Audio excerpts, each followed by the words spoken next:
rally. Mas marami pong makakapanood sa inyo doon.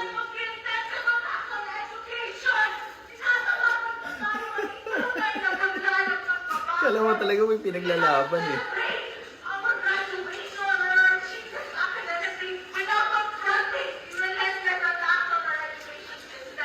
Sa ulo talaga. Hanggang graduation.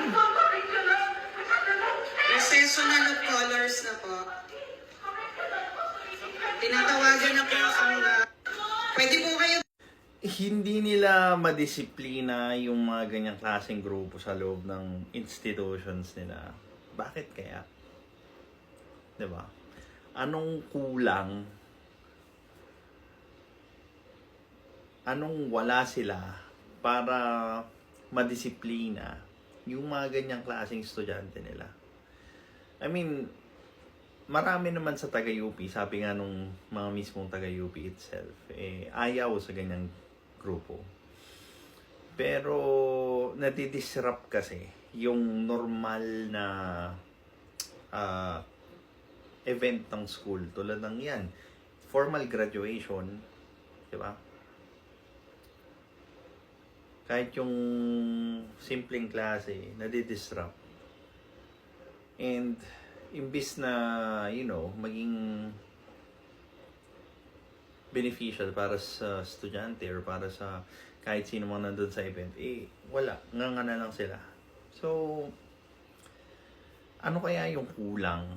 Bakit hindi makastigo, hindi madisiplina ng mismong school, admin, yung mga ganyang klaseng grupo? Ano kaya yung iniiyak nila?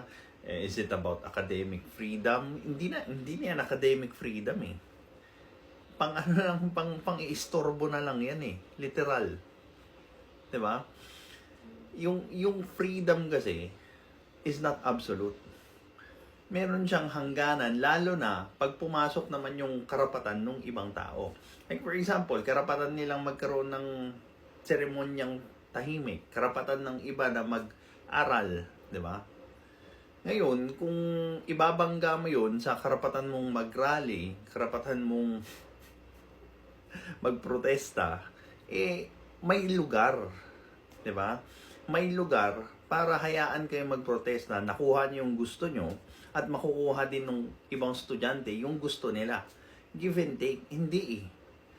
Sila kasi gusto nilang nadidisrupt yung mga ordinary lives ng mga tao kasi para sa kanila, yun yung objective ng pagrarally, mang-istorbo, mamerwisyo. Ay nako.